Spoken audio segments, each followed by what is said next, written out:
Listo, sí. Bueno, muchachos, entonces vamos a hablar de riesgo químico. Cualquier pregunta, pues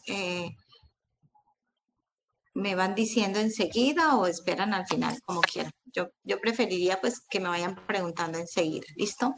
Entonces, cuando hablamos de riesgo químico, recuerden que son todas aquellas sustancias que si entran en contacto con el organismo, ya sea inhalado, ya sea por vía cutánea, por absorción como tal, va a producir en el trabajador, puede ser dermatitis, pueden ser intoxicaciones, quemaduras, que van a depender de, primero, qué tanto fue la exposición, o sea, del tiempo de exposición, de la concentración de esa exposición y del grado, digamos, sobre todo del grado de exposición que va dado por el tiempo de exposición, muchachos. Entonces hablamos de riesgo químico, cualquier sustancia que puede ser de naturaleza orgánica o puede ser de naturaleza inorgánica y la procedencia puede ser natural o puede ser sintética y con cualquier estado de la materia. Se puede dar durante la fabricación, durante su transporte, durante su almacenamiento o su uso, que se dé ya sea la enfermedad profesional o el accidente de trabajo. De todas maneras, el riesgo químico lo que va a producir es una contaminación del entorno en el cual está realizando el trabajador su labor. Es decir, el ambiente o el microclima es el que va a ser contaminado. Cuando hablamos, entonces, tener en cuenta el estado físico en que esté ese elemento, la forma como se presenta, y hay que tener en cuenta de qué manera puede afectar al trabajador. Entonces, si es aerosoles, podemos hablar de polvos, podemos hablar de humos, hablar en la forma de líquidos, de neblinas, de nieblas, pero pues no nos interesa en este momento como ponernos a detallar qué es un humo, qué es una niebla, no. Vamos a hablar de temas como un poquito más puntuales que nos permitan irnos introduciendo en lo que es la normatividad respecto al riesgo químico. Y vamos a hablar de algo que yo quiero que sí tengan muy presente, que se llama la concentración máxima permisible.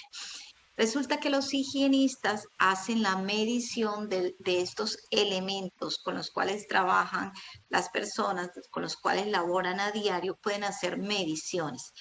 Entonces, la concentración máxima permisible es ese nivel de concentración que hay en la atmósfera de ese elemento o de esa sustancia, ¿sí? Y que cuando el trabajador se expone en 8 horas no afecta la salud.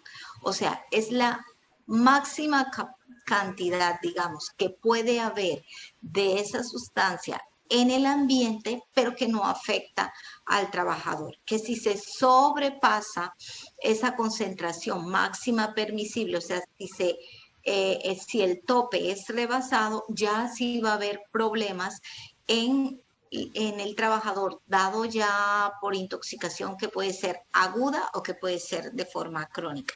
Esto lo hace la Conferencia Gubernamental Americana de Higienistas, o sea, los higienistas han sacado unas tablas que no es necesario que ustedes se aprendan, uno solamente las busca y, por ejemplo, uno dice que para el benceno es 0.05. Si en el ambiente hay más de 0.05, ya quiere decir que esos trabajadores se pueden considerar expuestos y que puede ese benceno hacerle daño a las personas que están en ese ambiente. Entonces, siempre que hablamos de riesgo químico en el lugar en que ese trabajador esté realizando la actividad, debe haber como una cartelera o algo o algún espacio en donde el empleador fije cuáles son los riesgos a los que se está exponiendo ese trabajador cada vez que se pone en contacto con ese químico. Y eso lo debe fijar, cuáles son los niveles máximos que se pueden permitir, deben estar fijados. Generalmente eso se da en partes por millón. Por ejemplo, el TLB, que es el valor máximo permisible para el monóxido de carbono, es de 50. Quiere decir que solamente hasta 50 partes de monóxido de carbono por millón en mi parte de aire donde está haciendo la actividad de ese trabajador se puede encontrar. Si ya se sobrepasa de 50, si tenemos un TLB de 55, por ejemplo, o sea, 5 por encima de más, ya ese trabajador puede tener consecuencias en su salud. Entonces es importante conocer los TLB porque nos permite decir, hombre, este trabajador tiene una sobreexposición o una exposición que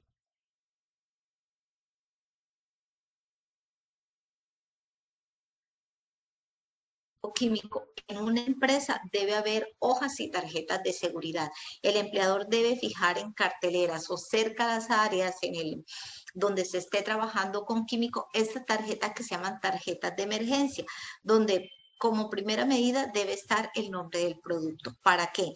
Para que se identifiquen cuáles son las características de ese producto. Entonces, por ejemplo, el peso atómico, sus características, sobre todo la estabilidad y reactividad que puede tener ese elemento, si es volátil, si no es volátil, si es reactivo, si no es reactivo. Identificar cuáles son los peligros que se ocasionarían en caso de vertimiento, por ejemplo, si es un líquido, cuáles son los elementos de protección personal que deben tener esos trabajadores acorde al químico que se están exponiendo, cuáles son las medidas de primeros auxilios que se deben dar o se deben brindar a los trabajadores en caso de una emergencia, siempre debe estar cuáles son las medidas o qué tipo de extintor se debe utilizar, si polvo seco, si A, B, C, etcétera, dependiendo de la sustancia a la cual se expone ese trabajador. ¿Y qué hacer en caso de que si sea líquido y hay un vertimiento? ¿Qué deben hacer los trabajadores? Estas hojas de seguridad es obligatorio que en cualquier empresa que manipule químicos se encuentre. Si esto no se encuentra, la empresa también puede ser sancionada. ¿Por qué? Porque los trabajadores no van a saber. Se quiere decir que si no se encuentra es que ese trabajador no está capacitado en riesgo químico y si ocurre un accidente, ese trabajador no va a saber cómo reaccionar y qué hacer ante esa emergencia. Entonces, las empresas que manejan químicos siempre deben tener un cuarto en donde exista los extractores a prueba de fuego, es decir, que se debe contar con una brigada de emergencia y el personal debe estar capacitado, debe hacer simulacros, deben ser evaluados, listo. Debe siempre contarse con una ducha para el lavado del cuerpo una vez que el trabajador finalice su actividad y de lavado de ojos en caso de que exista salpicaduras o contacto con el globo ocular. Listo, es importante que estos cuartos, este entorno tengan ese sistema de ventilación que permita reducir las concentraciones de los elementos, de los vapores que allí se generan y por ende se disminuya también el riesgo de intoxicación para el trabajador, de explosión o de incendio. Esto entonces ya está normalizado, es decir, ya existen normas, leyes, decretos en donde dicen los edificios cómo debe ser el sistema de ventilación, cómo debe hacerse la evacuación en caso de emergencia. Y es importante que los empleadores tengan siempre presente cuál es el espacio en el que van a trabajar estos empleados, cómo debe ser la iluminación, dónde se van a colocar los puntos de ventilación, que los estantes sean seguros, es decir, que estén anclados, que no se vayan a caer, que de pronto el trabajador no esté colocando algo o sacando algo de un estante y no se le vaya a venir el estante encima y se pueda quemar o pueda salir lesionado. Es importante cómo va a estar la disposición de las mesas de trabajo, porque muchas veces las mesas quedan como muy juntas y el espacio de circulación es muy pequeño y el trabajador se puede tropezar y si va con líquidos, con vapores, se puede quemar, puede absorberlo, se puede intoxicar. Importante la colocación de extintores de acuerdo al espacio y de acuerdo al tipo de químico que se esté utilizando. Y lo que les decía, siempre tiene que estar demarcada la salida de emergencia, siempre tiene que existir una brigada de emergencia pero sobre todo que esa brigada esté capacitada, que las personas que hagan parte de la brigada se le haya hecho previamente un examen médico ocupacional para saber si son aptos o no, porque yo puedo tener muchas ganas de pertenecer a una brigada, pero si yo por lo menos tengo un riesgo cardiovascular muy alto, o si yo sufro de POC o de una insuficiencia cardíaca, soy diabético y me descompenso a cada rato, yo no puedo pertenecer a la brigada porque en el momento en que ocurra un accidente o una emergencia, yo puedo estar descompensada y no voy a hacer nada.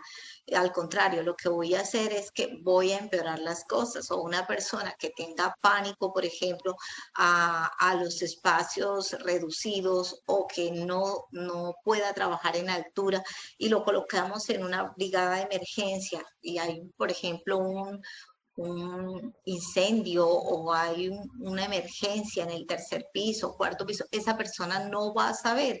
Entonces es importante que las personas dentro de la empresa que hagan parte de la brigada de emergencia no solamente sepan cómo reaccionar ante la emergencia, sino también tengan las habilidades, destreza y no tengan ninguna restricción de parte médica para ser parte de ella.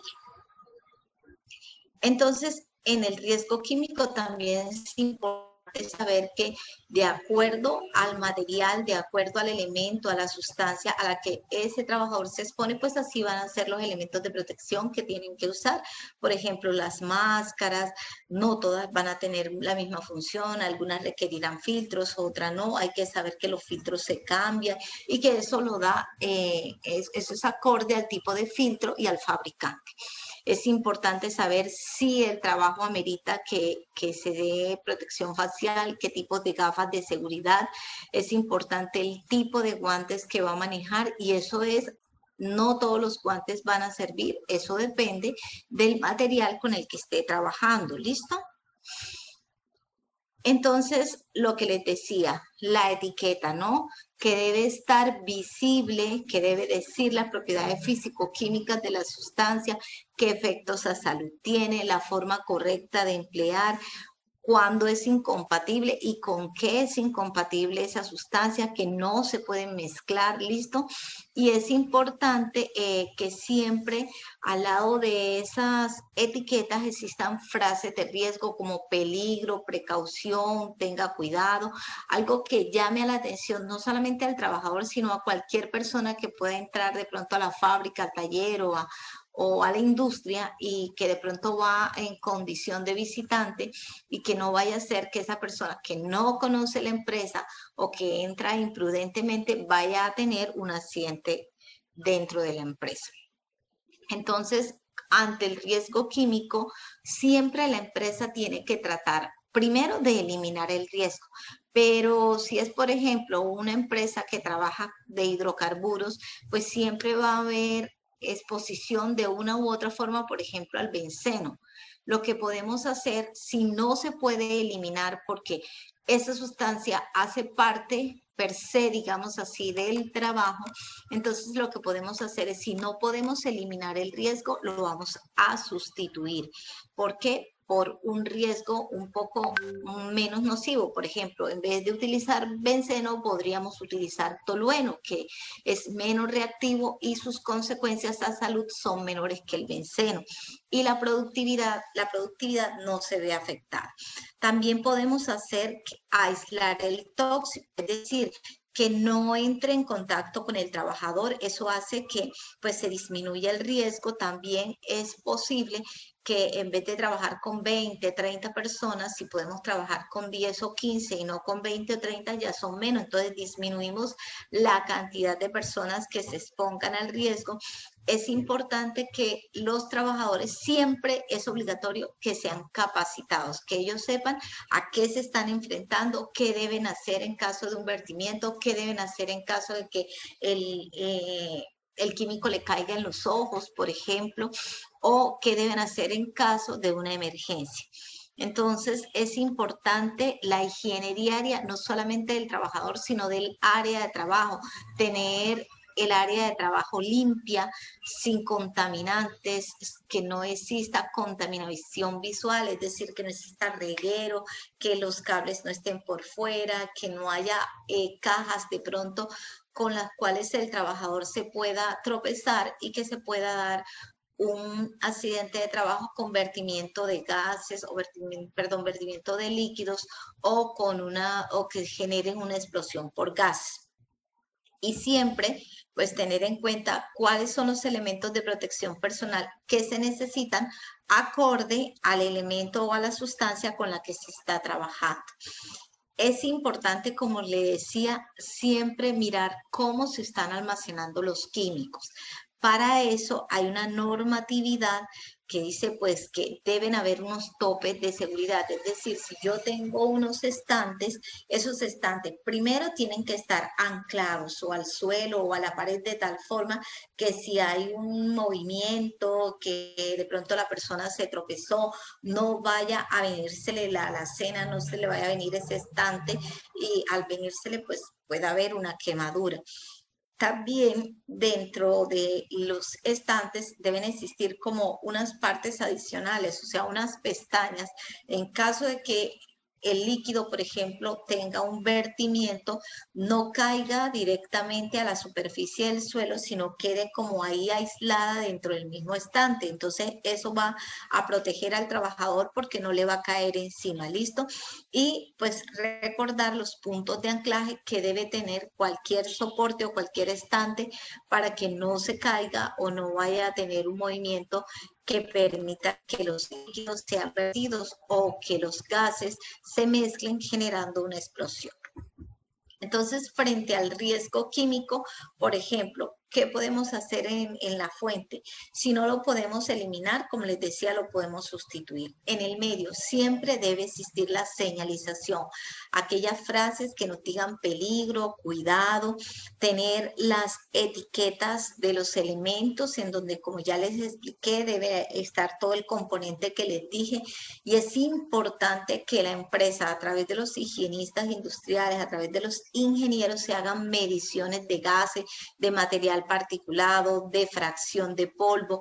Todas esas partículas son susceptibles a medirse y eso no lo va a hacer el médico, eso lo va a hacer el higienista y los compara, lo que esa persona encuentre, el higienista encuentre, lo compara con los TLBs, o sea, con los valores máximos permisibles, y ahí dice si el riesgo para químicos es bajo, es medio, es alto o es muy alto. En caso de que dé alto o muy alto, pues hay que suspender esa actividad y hay que buscar medidas que ayuden a mitigar ese riesgo, ¿listo? Hacer de pronto mantenimiento preventivo y correctivo a los equipos también podría ser. En el individuo, entonces, ¿qué vamos a hacer para protegerlo frente al riesgo químico con el cual se enfrenta día a día? Lo primero es hacer los exámenes médicos ocupacionales con unos paraclínicos o con unos laboratorios acorde al químico con el que vaya a trabajar. Si yo voy a trabajar, por ejemplo, con insecticidas, entonces debo saber, por ejemplo, si es organoclorados o organofosforados, debo saber qué laboratorios voy a pedir. Por ejemplo, tengo que pedir un cuadro hemático, tengo que pedir espirometría, tengo que pedir reticulocitos, tengo que pedir cómo están las plaquetas, o sea que el cuadro hemático debe ser tipo 4. Debo ver cómo están sus pulmones, debo también saber, por ejemplo, los niveles de colinesterasa, cómo están, pues para hacer las mediciones, cuando él va a ingresar, cómo lo tiene, y cuando ya se va a exponer al químico, cómo va y si lo tengo que sacar o no del medio en el que se encuentre. Entonces, los exámenes médicos ocupacionales llevan un énfasis, muchachos, de acuerdo a con qué se está en qué está ese trabajador laborando, o sea, con qué químico se está como todos los días en exposición, cuál es el químico y qué le puede producir.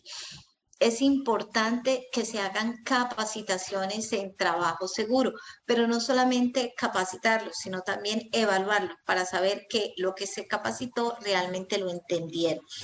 es importante capacitar a estos trabajadores en primeros auxilios para que en caso de una emergencia sepan qué hacer, porque mientras lo llevan al hospital o a la clínica pasan unos minutos, unos segundos, unas horas que son preciosas.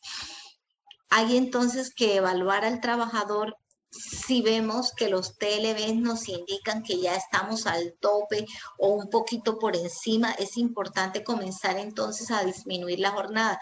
Si ese trabajador se exponía 8 horas continuas, digamos así, pues entonces podemos reducirla a la mitad. O si de la jornada se exponía 6 horas, entonces lo pasamos a 4, de tal forma, o sea que vamos a ir disminuyendo ese tiempo de exposición para disminuir el factor de riesgo como tal. Importante entonces hacerles pausas activas, hay que programar la entrega de los elementos de protección, enseñarle cómo utilizar los elementos de protección, cómo hacer para limpiar los elementos de protección y cada cuánto se deben cambiar de acuerdo pues al tipo de elemento y sobre todo pues eso está dado de acuerdo al tipo de químico con el que se va a exponer. Hablamos entonces de cómo se va a transmitir, o sea, cómo va a llegar ese trabajador o cómo se da la intoxicación o la patología con respecto a esa exposición. Entonces puede ser una intoxicación aguda o puede ser una intoxicación crónica y la vía puede ser por vía oral, por ingestión, vía cutánea o por inhalación. Generalmente cuando es vía oral, generalmente son accidentes. Generalmente el trabajador no es que quiera, sino que puede tener una ingestión accidental. Las patologías, pues ustedes más que nadie saben qué me puede producir a mí. Por ejemplo, si yo estoy en contacto con material particulado, con sílice, por ejemplo, con órganos fosforados, con órganos clorados, con benceno, con derivados de hidrocarburos, entonces nos pueden llevar a EPOC, a EPID, sinusitis, rinitis, dermatitis, alergias, cáncer, CRUP, úlceras, alopecias, quemaduras, encefalopatías, infertilidad, o sea, hay una gama de patologías que van desde patologías agudas hasta patologías crónicas, por ejemplo, en el caso del cáncer, ¿no? Que no se va a ver ni a los 2 ni a los 3 años, sino después de 10, 15, 20 años. Trabajadores, por ejemplo, que trabajaban con madera, ¿listo? Trabajaban con pinturas y que al principio, porque ya ahora pues hay una seguridad y salud en el trabajo que ya es un poquito más estricta, digamos así, pero anteriormente, cuando no era obligación tener el sistema de gestión, los trabajadores no le entregaban ningún elemento de protección y esos pacientes pasaban, por ejemplo, trabajando con madera y con todos esos químicos que se le echa a la madera para que la madera no se dañe, para que la madera permanezca, para curar la madera, digamos así. Todos esos se saben que pueden ser mutágenos, que pueden producir cáncer y que no lo van a producir a los 5 ni a los 10, sino a los 15 o 20 años y a veces hasta más. Los pacientes que han estado trabajando 20, 15 años se retiran, los pensionan y cuando ya llegan a los 70 años, entonces tiene el CA de duodeno o de cabeza de páncreas o el CA gástrico y si miramos, puede haber una fuerte evidencia, una fuerte asociación entre esa exposición que tuvo él por 20 años y ese cáncer que ahora tiene y que generalmente se da como una enfermedad general porque nadie le pregunta dónde trabajó. Nadie tuvo la delicadeza de preguntarle a ese jubilado dónde trabajaba.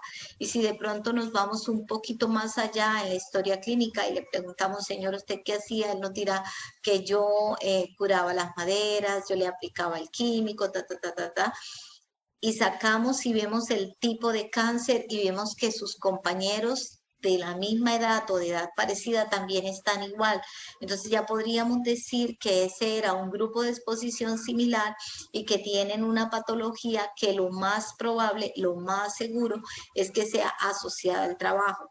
Y mientras que el cáncer con enfermedad general, pues no se lo van a pagar 100%, el cáncer de origen ocupacional, pues va a tener ya otras medidas y eso, en caso de no darse así, pues va en detrimento de la salud y del derecho del trabajador. Entonces es importante, muchachos, preguntar y tener en cuenta que el riesgo está ahí, que pasan los años y el riesgo, si no se hace nada, se materializa y que debemos tenerlo en cuenta en el momento en que el trabajador se retira. Pues el trabajador se retira y uno lo coloca como apto y resulta que el trabajador sale mal. O sea, no asociamos cáncer, no asociamos algunas patologías que son de origen crónico, no las asociamos al trabajo y ahí el trabajador está perdiendo mucho. Entonces, esto en cuanto a riesgo químico. Entonces, tener en cuenta las patologías que se pueden producir, que pueden ser agudas, que pueden ser crónicas y la forma en que se puede o eliminar o sustituir o disminuir ese riesgo. Hasta aquí tienen alguna pregunta, muchachos, porque pasamos al otro riesgo.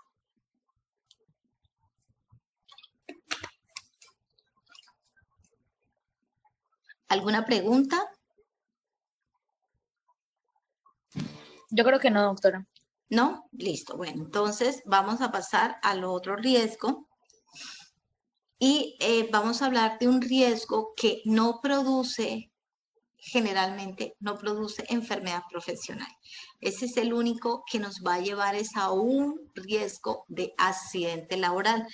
Cuando hablamos del riesgo locativo, es el mismo riesgo de seguridad, es lo mismo. ¿Qué es ese riesgo locativo? Son todas aquellas condiciones que son de tipo peligrosa, que se pueden dar o estar en un trabajo, ya sea en el área, ya sea en el equipo, ya sea en el objeto, ya sea en la instalación o ya sea en la conducta de la persona que está trabajando. Entonces, no siempre el riesgo de seguridad o locativo es porque exista un defecto, daño o condición peligrosa en el equipo, en el objeto o en las instalaciones. Puede ser que el mecanismo sea el afectado, pero por una conducta inapropiada. Entonces, siempre esas conductas inapropiadas muchas veces están asociadas a la confianza. Entonces, el trabajador a veces se tiene tanta confianza que no vislumbra o no tiene como idea de la magnitud del riesgo, o sea, no ve el peligro. Se confía demasiado y no ve el peligro. Entonces, hay que tener en cuenta que esa confianza muchas veces va en detrimento del mismo trabajador. Hay que por eso tener en cuenta lo que es la seguridad en el trabajo, o sea, tener ese conjunto de medidas, de acciones que nos permitan proteger al trabajador de esos riesgos a los cuales está expuesto. Pero para eso hay que trabajar en que la confianza muchas veces puede matar al trabajador. Entonces, en ese riesgo de seguridad, ¿dónde vamos a encontrar seguridad? Lo podemos encontrar en las máquinas con las cuales labora esa persona. Entonces, de pronto la disposición de las máquinas es inadecuada, las máquinas son obsoletas, están dañadas, están deterioradas, no se puede hacer unos pares que sean bien hechos y de pronto se retarda un poquito y eso puede producir atrapamiento, cizallamiento, etcétera. Las herramientas pueden que estén deterioradas, pero a veces las herramientas no están deterioradas, sino que el trabajador tiene una conducta inadecuada. Por ejemplo, tiene una llave y en vez de utilizar la llave para lo que es, la coge, por ejemplo, como si fuera un martillo. Entonces, esa conducta no es que la herramienta esté mala, sino que le está dando un uso que es inadecuado y eso puede generar un accidente de trabajo. Las instalaciones deterioradas por ejemplo, los pisos en mal estado, pisos deslizantes, pisos que están con agua, con reguero y que la gente no coloca una etiqueta o algo que diga que el piso está mojado, por ejemplo, una señal. Eso también se tiene en cuenta. El piso puede que no esté dañado, pero está con agua y no tiene la señalización adecuada. La persona viene despistada y se puede caer.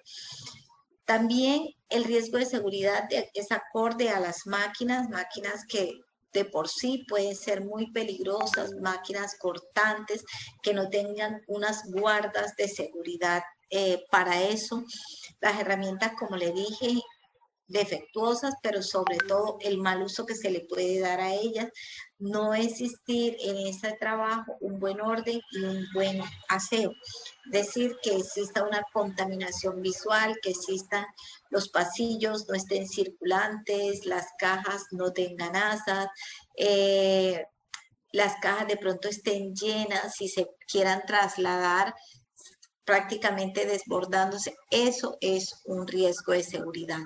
El riesgo eléctrico también se toma, el riesgo de incendio, el trabajar en altura y cualquier trabajo que exija desplazamiento. Por ejemplo, las mercaderistas que van a un punto de venta, a un supermercado y luego pasan a otro en motos, si le ocurre un accidente entre un trabajo y entre un punto y el otro, eso se toma como accidente de trabajo por riesgo de seguridad.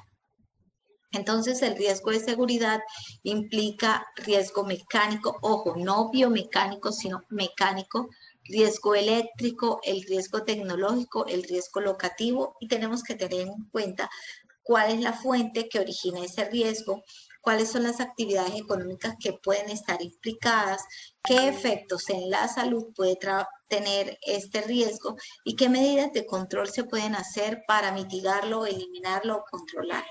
Entonces, cuando hablamos de la fuente generadora, recuerden, es la parte de donde se origina, la parte o la condición de donde se está originando el riesgo.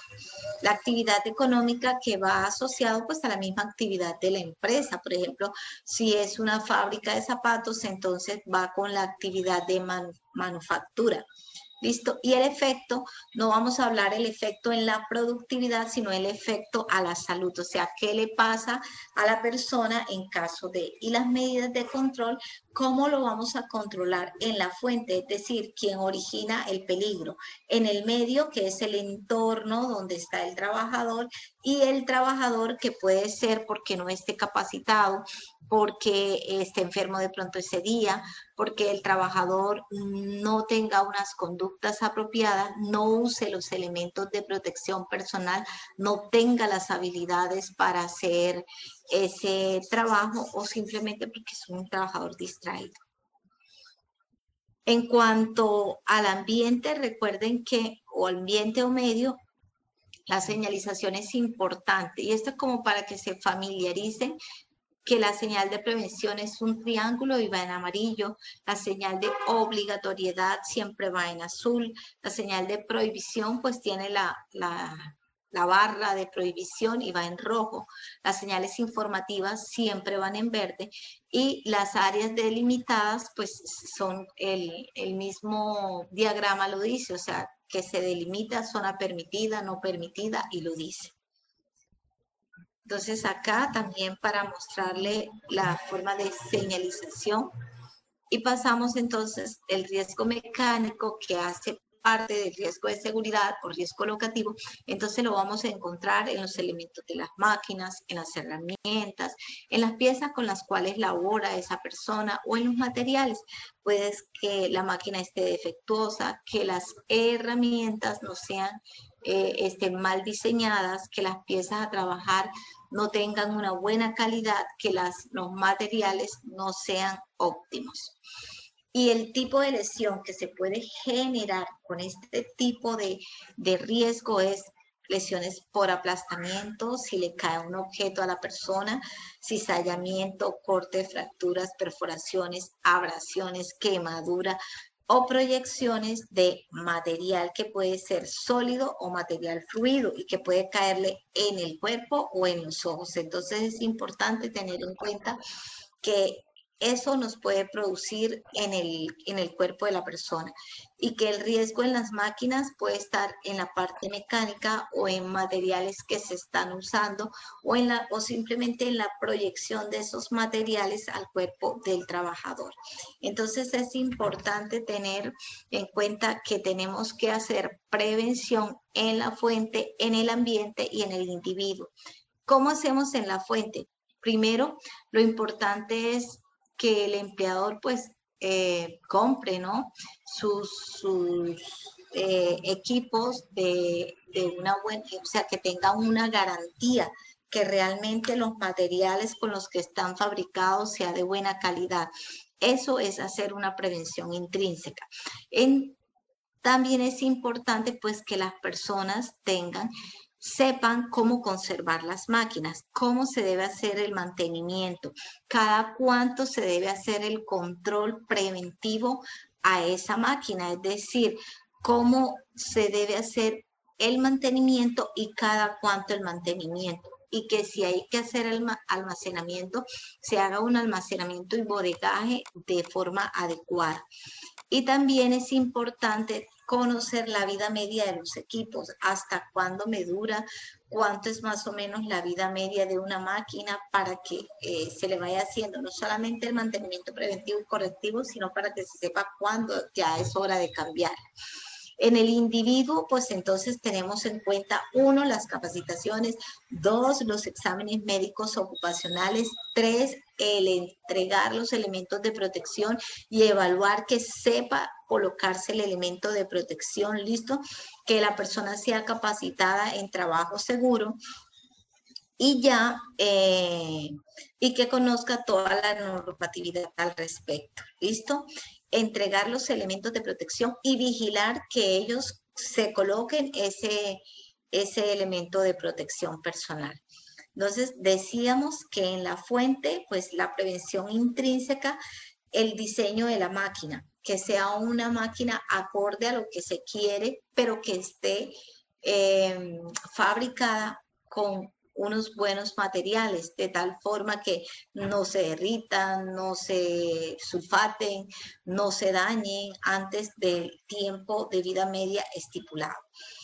Tener los criterios de mantenimiento, los criterios de caducidad de esa máquina, tener en cuenta en el ambiente primero colocar las etiquetas adecuadas, la señalización adecuada, tener orden y aseo y que las máquinas tengan los resguardos o guardas de defensa que eviten el contacto entre la máquina y el trabajador en caso de un accidente de trabajo. Tener y saber cuáles son los dispositivos de protección, es decir, cómo hacer la parada de una máquina en caso de un accidente, cuándo debe hacerse, conocer el mecanismo de apertura y de cierre de válvulas de alguna máquina que trabaje así, de tal forma que si a un trabajador le ocurre un atrapamiento, el compañero pueda saber, o sea, no es solamente la persona que está laborando ahí que debe saber, también los compañeros deben conocer del funcionamiento de las otras máquinas para que en caso de que exista un accidente puedan ayudar. Y es importante entonces, como les decía, saber el dispositivo de parada de emergencia de las máquinas y cómo hacer la brigada para rescatar en caso de un atrapamiento, por ejemplo, de un trabajador. En el caso del ambiente, pues siempre tener en cuenta la señalización que ya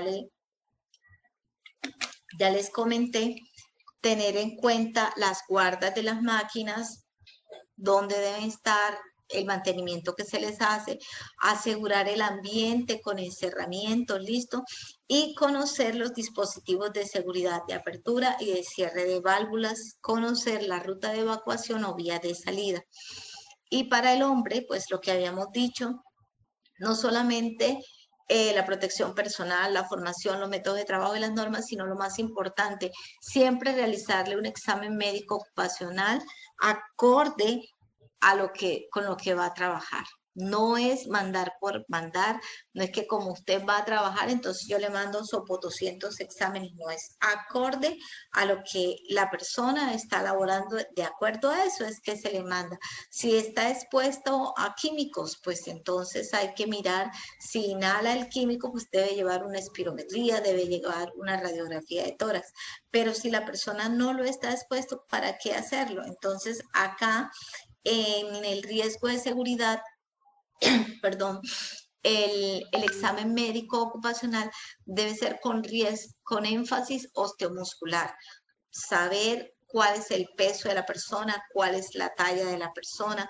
¿Por qué? Porque de pronto una persona obesa es más factible que pueda tropezar, porque al pasar por un pasillo, por ejemplo, que tenga un, una circulación inadecuada, esa persona pueda o no eh, tener un accidente con un tropezón, ¿listo?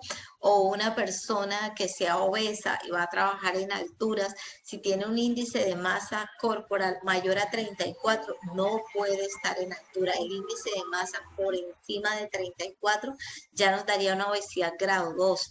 Y con obesidad grado 2 es una restricción para altura, lo mismo que para espacio confinado. Entonces es importante siempre evaluar el trabajador antes de ingresar a trabajar para saber, conforme a los riesgos que va a exponer, si de verdad cumple o no los criterios para decirle que es apto para esa labor.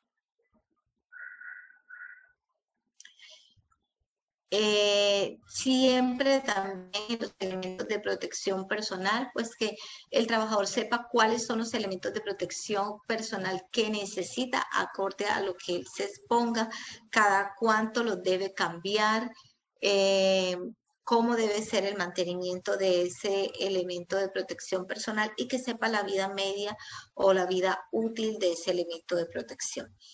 También saber cómo mantener, cómo hacer el control periódico, cómo almacenar, por ejemplo, en caso de cascos.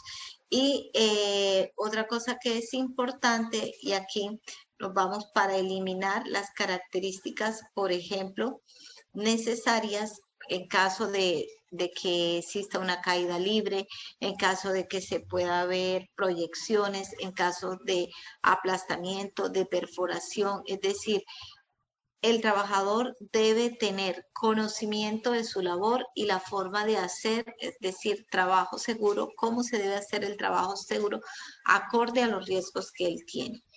En la máquina es importante que el trabajador conozca primero el funcionamiento de la máquina, cómo se para esa máquina, cuando la máquina tiene un desperfecto, que él tenga el oído ya también afinado para saber que determinado ruido le indica que la máquina no está trabajando bien o que el botoncito rojo que está titiritando es porque algo está pasando, y saber también que se debe vestir acorde a la máquina, porque por ejemplo, algunas máquinas pueden tener como bordes o pueden tener materiales que al contacto con la persona pueden de pronto asirlo y haber como un atrapamiento. Es importante que si es mujer, por ejemplo, o si es hombre, el cabello sea recogido, siempre recogido, ninguna operaria en esas fábricas, en talleres, no deben estar con el cabello suelto, no se deben llevar aretes, ni relojes, ni anillos, ni nada que primero en este momento son fomites, pero más que todo porque pueden producirse accidentes de trabajo si el anillo se queda enganchado, si el reloj se le queda enganchado, si el cabello se le queda suelto y de pronto hay sustancias volátiles o algo, puede haber un riesgo de accidente e inicia en el cabello. Entonces es importante que las operarias no tengan, o los operarios, cualquiera, no tengan anillos, pulseras, aretes, cabello recogido, uñas cortas. Uñas siempre deben estar recortadas y más si están manipulando alimentos, ¿no? Igual pues también para nosotros, para los médicos, las uñas siempre deben estar recortadas, limpias, ¿no? Eso es importantísimo. A veces hay chicas que se colocan uñas postizas y ya están, por ejemplo, rotando en ginecología. Imagínense, pues para hacer un tacto con uñas largas, todas esas cosas parecen a veces pequeñitas, ¿no? Y parecen como tontas, pero a veces toca decirlas. ¿Por qué? Porque una uña larga se puede enredar, se puede quebrar la uña y se puede hasta atrapar y llevarse el dedo. Son cosas que parecen muy, muy insignificantes, pero que cuando pasan nos damos cuenta que la magnitud no es tan pequeña como pensábamos. Importante que exista un reglamento interno del trabajo que prohíba el fumar dentro de un establecimiento, que prohíba la ingestión de licor dentro del área de trabajo, que prohíba comer al lado de una maquinaria para evitar el vertimiento. Entonces, que exista un área de cafetería o un área para comer o un área para tomar líquidos, pero que no se haga en el área de trabajo porque puede producir un accidente. Entonces, todo eso vemos que muchas veces las áreas pueden estar bien dispuestas, las máquinas pueden ser adecuadas, los materiales que se usan pueden ser los mejores. Sin embargo, las conductas del individuo son conductas inadecuadas y eso se considera un riesgo de seguridad. En cuanto a las herramientas manuales, también utilizarlas de forma inadecuada, utilizarlas para lo que es. La recomendación entonces siempre que la herramienta sea antropométricamente diseñada, o sea, sea diseñada de acuerdo a la antropometría del trabajador.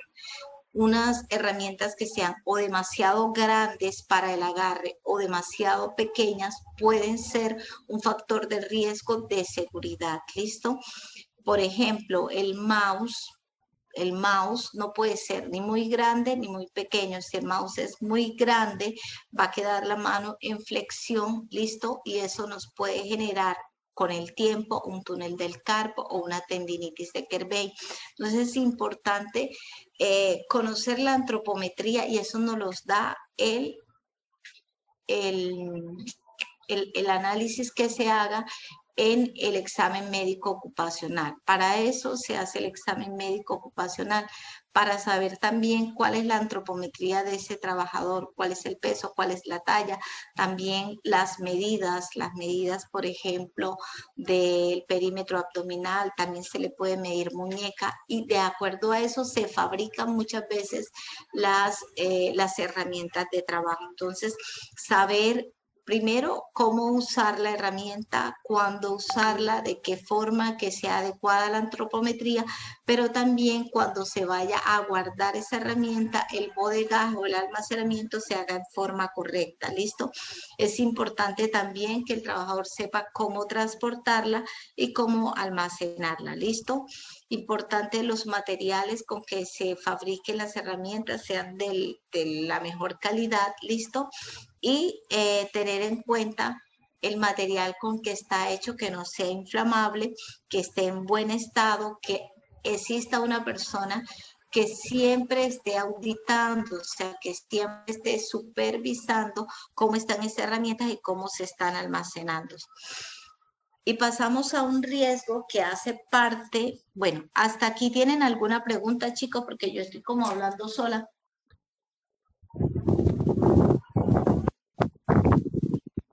¿Alguna pregunta? No, doctora. Bueno, este riesgo es un riesgo que a veces pasa como desapercibido, ¿no? Y que lo tenemos muchas veces hasta en la casa. ¿Cuántas veces no tenemos esto? La sobrecarga de los tomas, ¿no? Es algo que no es perceptible, que muchas veces pues no vemos y como es inoloro, no tiene olor, no se ve. Y al tacto, al tacto puede ser mortal, ¿listo? El origen entonces del riesgo eléctrico puede ser un defecto en el aislamiento. Entonces es importante que el riesgo eléctrico puede estar en el área, puede estar en el material, en las estructuras, pero muchas veces las estructuras pueden estar bien y es la conducta inadecuada o el comportamiento inadecuado del trabajador el que produce el riesgo. Acciones inseguras de acción insegura lo asocio a comportamiento. De una persona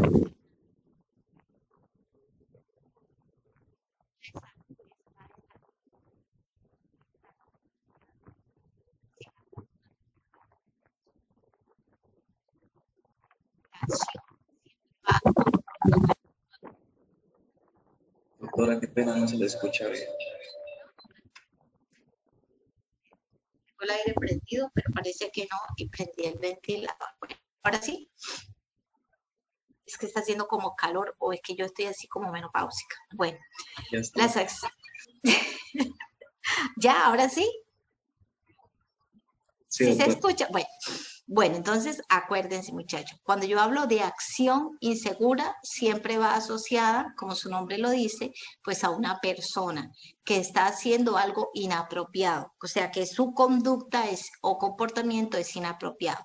Cuando yo hablo de condición insegura, yo hablo de locativo, o sea, hablo de o que la máquina está defectuosa, que no funciona bien o que le falta mantenimiento o que tengo equipos sobrecargados. ¿Listo? Importante porque no es lo mismo.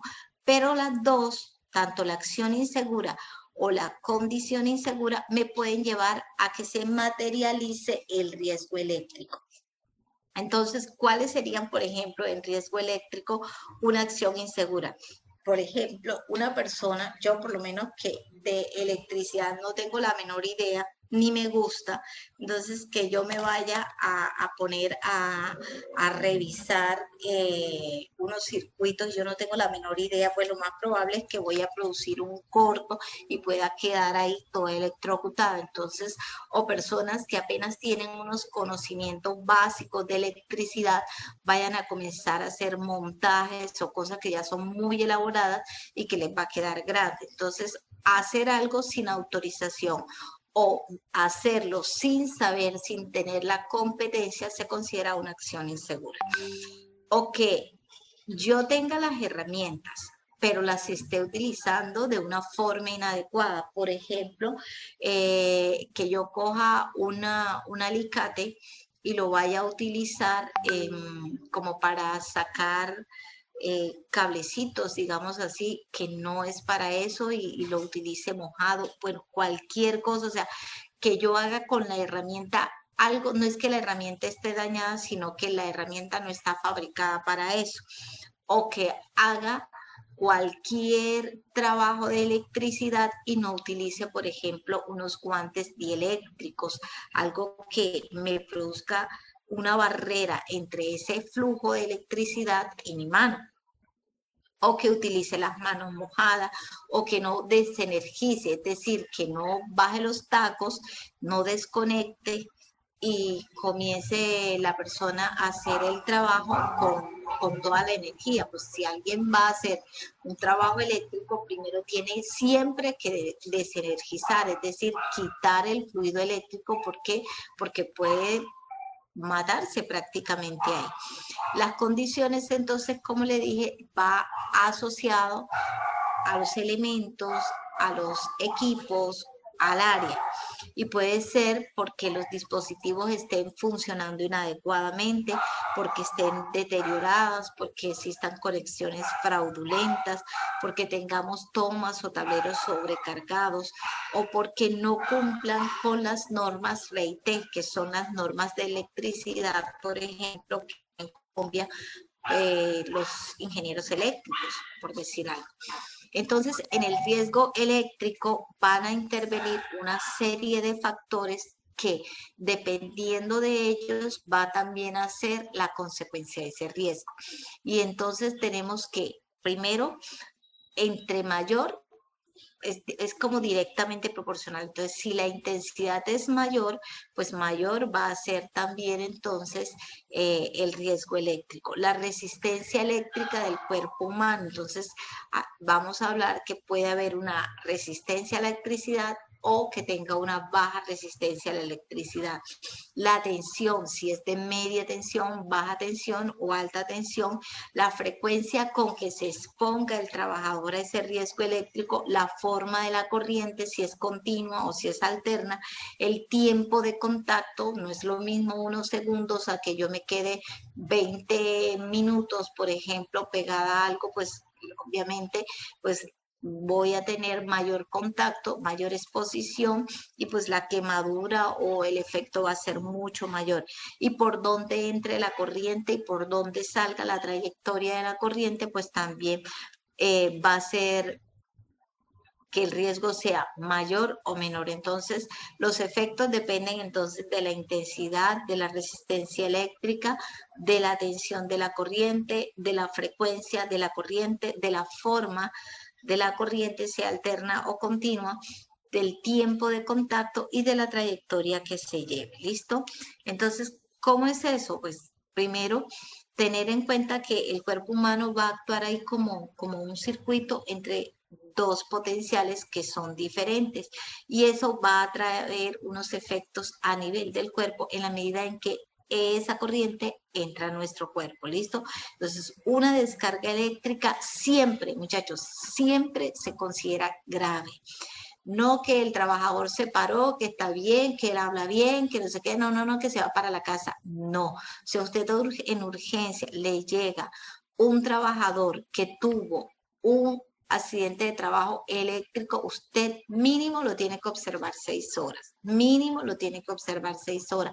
Recuerden, una descarga eléctrica puede ser mortal y a veces no se va a ver la consecuencia en la primera hora y en las 2 horas, se puede ver después. Entonces, no devuelva nunca a un paciente en donde ha tenido un contacto, por ejemplo, con baja, media tensión o alta tensión y usted como lo ve normalito, le tomó la atención en ese momento y el paciente está hablando y caminando, usted le dice que se vaya para la casa. No, muchachos. Entonces, siempre este tipo de riesgo se considera grave cuando se materializa. Es importante entonces dar las recomendaciones también al empleador y decir que él es el que es responsable por la empresa. Entonces, el empleador tiene que tomar todas las medidas para que si están trabajando con riesgo, con corriente eléctrica, eso no sea un riesgo para el trabajador. Y el trabajador tiene la obligación, uno, del autocuidado, de usar los elementos de protección personal, de cada vez que llegue a su puesto de trabajo hacer una inspección antes de utilizar cualquiera de estos equipos que tienen alto voltaje, ¿no? Si él vislumbra, si él observa, analiza cualquier falla, la tiene que reportar. Entonces aquí en el riesgo eléctrico debe haber una comunicación continua entre el jefe y los trabajadores y cualquier inconsistencia debe ser reportada, ¿listo? Entonces, lo que les decía, todo accidente eléctrico se considera grave, todo accidente eléctrico, el paciente debe ser llevado a urgencia y en caso de falla, el trabajador debe reportarlo. Entonces, ¿cómo se controla el riesgo eléctrico? Uno, en la fuente. Entonces, ¿qué vamos a ir? Vamos a ir a las áreas, vamos a ir a los equipos, a las herramientas y se le puede hacer un mantenimiento de tipo preventivo, de tipo correctivo, mirar cómo están los tableros eléctricos y siempre que exista lo que es el polo a tierra. En el ambiente es importante que señalicen que si es un área donde se está trabajando con medio voltaje, con alto voltaje, pues que diga que se está trabajando con eso, que las instalaciones eléctricas estén dispuestas en forma adecuada, que los cables, por ejemplo, no estén por fuera, no estén expuestos, no estén en malas condiciones, estén en sus regletas, que no haya exposición de cables, listo, y que se guarden distancias de seguridad entre un equipo y otro para evitar contactos eléctricos que pueden generar pues una descarga. Y en el individuo, importantísimo, primero hacer el examen médico ocupacional. El examen médico ocupacional, ¿para qué? Para saber qué patologías puede tener ese trabajador, que si el riesgo eléctrico se materialice, él no vaya a tener problemas. Por ejemplo, estos trabajadores que trabajan con SENS, que trabajan con alto voltaje, medio voltaje, que trabajan en alturas, entonces yo le tengo que hacer primero un examen médico ocupacional, en donde la parte de optometría es fundamental. Y aquí no es solamente si usa gafas o no usa gafas, hay que mirar si tiene alguna discromatopsia, es decir, que si el paciente es daltónico o no es daltónico, y si es daltónico, si está corregido con algún filtro, o si no tiene ninguna corrección, yo no lo puedo mandar a hacer ningún trabajo eléctrico, porque no va a saber diferenciar los colores, que son importantísimos, porque cada color en la parte eléctrica tiene o sea, tiene su correspondiente función. Entonces, si una persona es daltónica, no va a hacer la distinción entre el verde y el rojo, por ejemplo. A veces hay unos daltónicos que son parciales, hay otros daltónicos que son completos, pero de igual forma, de ninguna clase. No se puede una persona daltónica poner a trabajar en alturas o si está expuesto a riesgo eléctrico. Personas que vienen, por ejemplo, a revisar contadores, y entonces deben conocer los colores, no solamente conocerlos, diferenciarlos. Entonces personas daltónicas no nos sirven. Personas que tengan alteraciones o déficit en la campimetría, ¿no? Personas con ambliopía, en donde pues el campo está parcial, porque solamente un ojito está viendo. Esa persona no sirve para hacer trabajos eléctricos, ni mucho menos para trabajar en altura, ni para trabajar en espacios confinados. Entonces es indispensable acá el examen médico con el laboratorio acorde al trabajo que va a hacer, y no solamente con el riesgo eléctrico, ¿no? Sino a todos los riesgos que pueda estar expuesto. Entonces, una persona que tenga alteraciones en su salud que van en incongruencia, o sea, que van en disparidad con el riesgo que tenga, yo no lo puedo meter a trabajar, yo le tengo que colocar una restricción. Si esa condición que tiene es susceptible de mejorar, pues entonces la persona debe someterse a un tratamiento o a usar los dispositivos que necesite, pues para que pueda quedar bien. Y mientras tanto yo lo aplazo, pero mientras no puede ingresar a trabajar. Es importante que el individuo aprenda a hacer el trabajo seguro, conozca el funcionamiento de la parte eléctrica con la que está trabajando, de las máquinas, de los elementos, de todos los dispositivos que use, para que pueda reportar si existe alguna falla o no existe alguna falla, y pueda decir, hombre, no puedo trabajar mientras que las condiciones no mejoren, porque él es el que va a salir lesionado. Eso nos hace que el trabajador que sea capacitado pueda detectar adecuadamente lo que es un acto seguro o un acto inseguro y condiciones inseguras. ¿Listo? La persona que trabaja con electricidad, el trabajador debe conocer entonces principios básicos de electricidad. Si va a hacer trabajos pequeños, con esto le basta, pero si es algo que ya es más complejo, debe tener el curso, la formación dada para el caso. Conocer qué es un circuito eléctrico, conocer las herramientas de trabajo. Se debe mantener en la empresa las instalaciones, los planos eléctricos. Se deben conocer por dónde van pasando los cables, cuál es la tensión que se genera en cada uno de ellos. Y si se hacen modificaciones en esa empresa, pues también deben conocerse. Los materiales que se usen para trabajar con fluido eléctrico, con flujo eléctrico, deben ser certificados por REITE. La señalización debe ser adecuada y los letreros deben corresponder a lo que se quiera decir. Prohibición, obligación, precaución, ¿listo? Y importante entonces que se mantenga también periódicamente una revisión de los equipos, eso se llama mantenimiento preventivo, y en dado caso que ya esté dañada la máquina o el tablero, entonces ya el mantenimiento ya no es preventivo, sino de tipo correctivo. Fundamental el orden en el área de trabajo, porque el desorden en las áreas de trabajo puede traer primero que el trabajador se caiga, se quede atrapado o que el trabajador al caerse entre en contacto con alguna de esas tensiones y pueda morir. Recuerden que cuando hay un riesgo eléctrico, lo primero que puede haber es un paro cardíaco que nos va a estar dado por la tetanización. Hay una fibrilación ventricular en estos pacientes. Los pacientes más tarde pueden hacer una insuficiencia coronaria y esta insuficiencia coronaria también puede estar dada, puede llevar a una insuficiencia renal crónica a los pacientes. Los pacientes también pueden tener unas quemaduras gravísimas, quemaduras corporales de acuerdo a la parte donde entre, a la parte donde salga, pero también después de esto el paciente puede quedar en shock, puede quedar con ansiedad, con pánico, o le pueden quedar secuelas si la quemadura es ocular.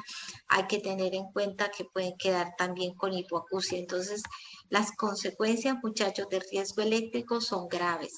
Por eso es fundamental que cualquier accidente de trabajo por riesgo eléctrico se considere grave y que el paciente no pueda ser dado de alta inmediatamente. No es que ustedes lo revisaron, lo vieron bien y sin hacerle un electrocardiograma mínimo no le dé salida, sino que ese paciente queda en observación. Esto es como para que tengan en cuenta que hay alta tensión, extra alta tensión, media tensión y baja tensión. Y tener en cuenta que el riesgo locativo también está asociado al trabajo en alturas, al espacio confinado, y espacio confinado no es que el espacio sea pequeño, porque que yo trabajo en un cuarto pequeño, eso no, el espacio confinado va dado con la ventilación, qué tanta ventilación, si tiene o no tiene, o es muy poca. El almacenamiento, acuérdense de lo que les dije de los topes, que las superficies estén bien, que las superficies no sean deslizables. Y el riesgo locativo también va asociado a las condiciones de orden y aseo. ¿Por qué? Porque esas mismas condiciones de orden y aseo o de mal almacenamiento o de superficies inadecuadas me pueden dar caída de personas o caídas de objetos. Y en el riesgo tecnológico, pues dado por explosión, por fuga, por derrame y por incendio, y también el riesgo tecnológico cuando hablamos de software, ¿no? Cuando hay caída, por ejemplo, de internet y se trabaja y eso es, pues ya ahí nosotros no lo vamos a meter tanto con nosotros porque ahí lo que puede producir es ansiedad, depresión, estrés, síndrome de burnout en la persona que trabaja y pues que obviamente al caerse las plataformas no va a poder hacer su función. ¿Listo? Entonces, eso era todo, muchachos, en cuanto a riesgo locativo y riesgo químico. ¿Tienen alguna pregunta al respecto?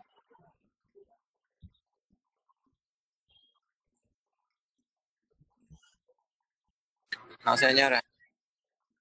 Bueno, entonces, este riesgo para lo que ustedes tienen, para el anestesiólogo, el ortopedista y todo, tienen que mirar si tiene o no tiene. O sea, ustedes tienen que analizar, por ejemplo, si es la señora de servicios generales de UCI, por decir. Entonces, se imaginan, buscan en internet cómo es cómo es un quirófano qué cables hay, qué no hay, y miran por dónde pasa, van a ver si esa persona tiene o no tiene el riesgo. Si ustedes consideran que no tiene riesgo, solamente me colocan no está expuesto a riesgo porque sus funciones son esta, esta y esta. Pero si ustedes me colocan que no tiene y sí lo tiene, entonces ya todo le sale malo. Entonces tienen que analizar bien, muchachos, la tarea que cada uno tiene. Por ejemplo, el anestesiólogo, el ortopedista, la instrumentadora. Ahí sí tienen que hoy ayudarse buscando bien cómo es el área.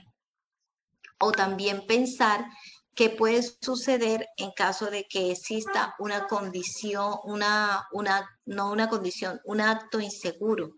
Eso también lo tienen que tener en cuenta. Pensar que de pronto la auxiliar coge con las manos mojadas, puede suceder. Entonces, acá, o la tiene o no la tiene. Si no la tiene, me dicen por qué. Si no lo colocan, le sale todo malo. Entonces, es recomendable, les recomendaría a todos que busquen las áreas, ¿listo? O sea, que busquen cómo es, por ejemplo, el quirófano, cómo es el área de esterilización, qué máquinas lleva, porque es la única forma de saber si están expuestos o no. ¿Listo? Por ejemplo, la parte de esterilización, ¿con qué máquinas están ellas haciendo la esterilización? Si hay cables, si no hay cables, si hay tensión, si no hay tensión. Eso, por ejemplo, para la parte de seguridad. Y si se generan vapores, si se generan líquidos, si se genera algún material particulado para que no se les vaya a pasar. ¿Listo? Bueno, entonces, como son 2 riesgos que tienen para hoy, se los dejo para que me los entreguen mañana a las 8 de la mañana. ¿Listo?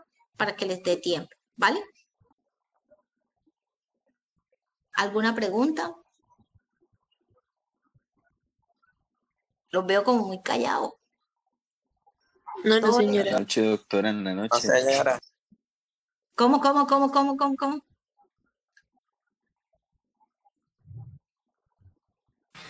Profe, para mañana a las 8 de la mañana no, más tardecito. ¿Por qué? ¿Qué tienen para hoy? A ver. Para eso sí hablaron. No, ahí sí hablaron. ¿Tienen algo para hoy o qué? De todas maneras, todavía es temprano, les da tiempo. Sí, señora. Bueno, 2 de la tarde, ¿listo? Me lo entregan a las 2 de la tarde, ¿vale? Vale, profe, muchas gracias. Bueno, listo, muchachos. Bueno, entonces nos vemos el martes, Dios mediante, ¿listo? Para mañana a las 2, ¿vale? Gracias, profe. Bueno, listo.